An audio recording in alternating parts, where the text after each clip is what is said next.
Welcome back to the show. XRP coming for Swift. It's getting real, ladies and gentlemen, and we're not the only ones talking about it. DTC, prepare for XRP and XRP chart. You're going to love it. Somebody roll that beautiful intro.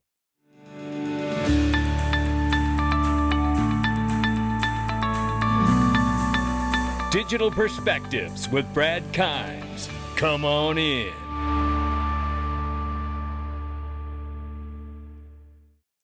Welcome back to the show. You can follow us on X, YouTube, and DigPerspectives.com for exclusive content.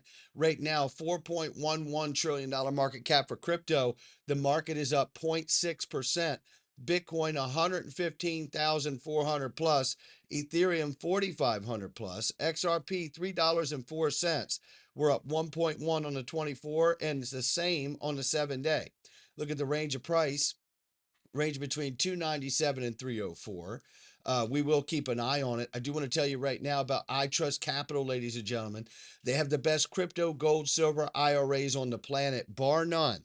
I've been with them 6 years. They're remarkable. Now they have the PCA account where you get institutional grade custody, award-winning US-based support, low cost, no monthly fees. This is what you can get, and this is a closed loop system to help protect all of us from the bad actors out here and remove that attack vector as much as possible. So if you're worried about a SIM swap, if you're worried about clicking on something you shouldn't have, if you're worried about talking to someone and you gave away critical information, this is the account that's going to give you peace of mind. Don't mess around. Go to itrustcapital.com/XRP Army and get started today. You're going to love it. Let's start here with Sal Gilberti, president of Teucrium Trading, an XRP enthusiast. You're going to love what he's got to say. Based, and then you decide to venture out into cryptocurrency, specifically XRP. What was the thinking there? Well, we had filed for Bitcoin before, and we do have crypto interests, and I'm an XRP enthusiast. And when I saw the opportunity to file and get it approved, and really not holding XRP itself, but holding the derivatives so that we could leverage it and give investors what they want. They clearly want some leverage. We got a great ticker, double XRP, XXRP, and it took off. It was a big hit immediately, right out the door. And if you could put on a forecasting hat, as somebody who looks at the fund flows, looks at the industry, where do you think else in the crypto sphere is ripe for even more activity with regard to cryptocurrencies that's outside the realm of XRP, Ethereum, and of course Bitcoin? Honestly, I think picking the next coin is harder than people need to catch the wave of what crypto and the blockchain is doing to business. This really is the internet in the 1990s. I think there's a sea change coming, and picking the companies that are going to use whatever cryptocurrency comes next is going to be the big trick and the trick to big wealth. Do you think that there is going to be an ETF boom in companies in that ecosystem? No question. All right. I love Sal's confidence. He's incredible, and I'm so glad I've gotten to meet him. We're going to get him on the show here soon. And my apologies for not doing it sooner, Sal. I've just been so busy. But Zach Rector reminds all of us, first of all, we got the Rex Osprey XRP spot ETF going live in just a couple days this week. First one ever. He says, I asked Grok, what are the top ETFs filed under the 40 Act? It's already noting how big the XRP ETF could be, citing 150 million to 20 billion debut surge. Think of that inflow potential. It comes down here and it says very quickly, let me just go into this. If you look, data and assets under management for XRPR, it says, and Doge E is speculative until post-launch, but initial inflows could mirror SSK's 150 million or Grayscale's BDC 20 billion debut surge, depending on market sentiment. Now remember, we have almost 20 waiting in the wings. The SEC 75-day review window for 40 Act funds cleared XRPR and Doge per Bloomberg September 10th, 25, ensures these launches proceed unless objections arise per Cointelegraph. So this is getting very exciting to see that we're on the cusp of having, more than 15 ETFs possibly approved in about a month. That could be incredible, the inflows. Now I want you to listen to the DTC CEO, Frank LaSala, and listen to what he says here about the approach to 24/5 trading cycle that NASDAQ and New York Stock Exchange and everyone else are getting ready to move to. Take a listen. The investor demand is to move to 24/5, and we're working as an industry to get that going, and we will. And I think by the second quarter of 26 that will begin. But you can't move to 24/5 and compromise risk. You can't move to 24/5 and compromise price discovery. So it's a very knotty issue. It's not just a technology thing where you turn a switch and it happens. So we are engaging very actively with the industry on things like, okay, in a 24/5 environment, what's an X date? What's a dividend date? What's a corporate action date? What is end of day? When does it begin? But again, it's to meet the needs, as Chuck rightly said, of an investor class globally that wants more access to the U.S. markets. Yep. And how do you make sure they have the liquidity and the price discovery to do what they want to do?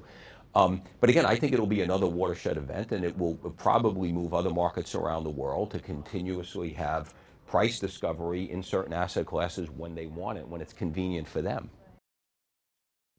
And how do they get there, ladies and gentlemen? How do you get the 24/5 trading? You tokenize it all. Remember this from Dan Dunny from the DTCC? Take a listen. To win that DTCC has in this model is we are the record keeper for quadrillions of dollars of transactions, but for fundamentally assets under record, approximately $100 trillion worth of assets.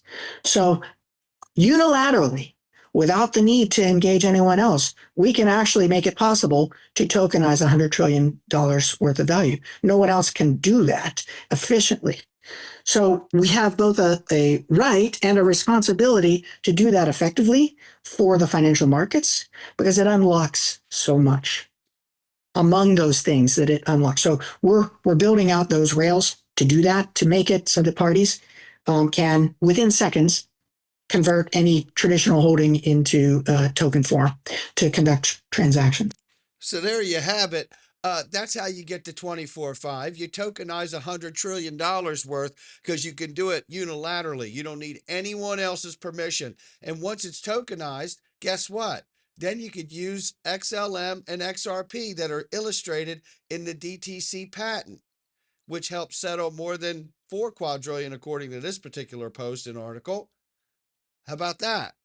That's how all of this 24/5 happens. Oh, I can't wait for legislation. This is going to be so hard on the maxis. It's going to be so hard for the maxis. Somebody get some ice. Then Paul Barron brings this up. He says, who has the most to lose when XRP takes SWIFT transactions? He says the Netherlands is literally at the heart of the global banking.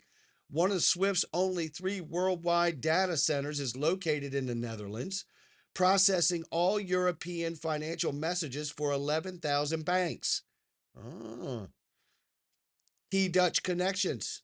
Regulatory power. The Netherlands is part of the G10 central banks overseeing SWIFT. Data sovereignty. All EU financial messages stay in Dutch SWIFT centers, not US. Founding role. Dutch banker Jan Kra, Amro Bank, helped create SWIFT in 1973. From creating the world's first stock exchange 1602 to hosting infrastructure for modern global payments, the Dutch have been the backbone of international finance for 400 plus years. Well, another interesting tie with XRP in the Netherlands is We Say When in the XRP tip bot. This is going outside of banking, but this is going to speak to what I believe is super apps. And I've always believed that XRP Tipbot has always felt like a super app beta test. We've known about WeChat for years. WeChat in Asia is a super app. So we've known that super apps exist. They just don't exist here domestically for us. And that's what we're about to see roll out. So this not only goes to the back end of finance and SWIFT, but it also reaches to the front end when we're talking about consumer to consumer and how super apps can disrupt the banking industry from the retail side. This is a double-edged sword, ladies and gentlemen. And then here's Dan from Pantera Capital. And boy, he tells you Ripple's going after Swift. Is there anything out there, though, that's interesting to you? The reason I ask is I would hope that, Solana was created many years ago. Ethereum was created many years ago. Bitcoin was created many, many years ago. Yeah. I would like to think that technology and technologists have come up with better solutions since then. Well, Solana could do, I think, 9 billion transactions a day, which is more than all capital markets combined. So Right. It's not obviously need the next thing past Solana. So you think it just doesn't matter? Yeah, and there might be other use cases, other like Ripple's going after Swift, Bitcoin's digital gold. There's several different major use cases, but Solana's very good at the performant blockchain. So there you have it. Oh, you know what I love that Dan laid out there is what the Bitcoin maxis don't understand. It's like all these different protocols serve a different need. They're not competing with one another. They play different roles. That's what I just don't understand the maxi approach. But shout out to Dan throwing Ripple the bone, say they're going after Swift. Remember that time when Brad Garlinghouse said in 5 years, he focuses more on the liquidity than the messaging of Swift? And then if you say, this has music in it, so I can't play it. But he says for him, he looks at it and he says, I'd say the XRP ledger could capture about 14% of what Swift does over the next 5 years. 14%, huh? And that's where, we may focus on where the XRP price is now currently. And this is a great thread. I don't have time to run through it all today, but shout out to Eggrad Crypto for the cross and push thread. It's a 10-piece thread where he really shows you how he has targeted all of this small micro price movement, which is very difficult in my eyes to be able to track. And he's done an amazing job doing it. But then coming back down here, he basically says, look, we could dip as low as 265. So just be prepared for that. And I am. I've got a little teeny shallow bag just waiting to buy if we do dip that low. But then we could see a breakout. Could be choppy or it could be a more parabolic situation. But I tell you, I go back to this chart that he put out early this month, just about 10 days ago, where he showed that the cycle from back in 2013 hits the top band, 2017, 2018 hits the top band. And here we are, what looks like to be another setup. And this looks like the sideways movement of 2017, 2018 that we've got right now. So could we see another run up? I think the opportunity is there for it. And the reason I believe that is because of the fundamental news. And what moves buyers and sellers? Fundamental news, proof in partnerships, right? Passing of legislation, getting a banking license and a Federal Reserve master account. What else moves the market?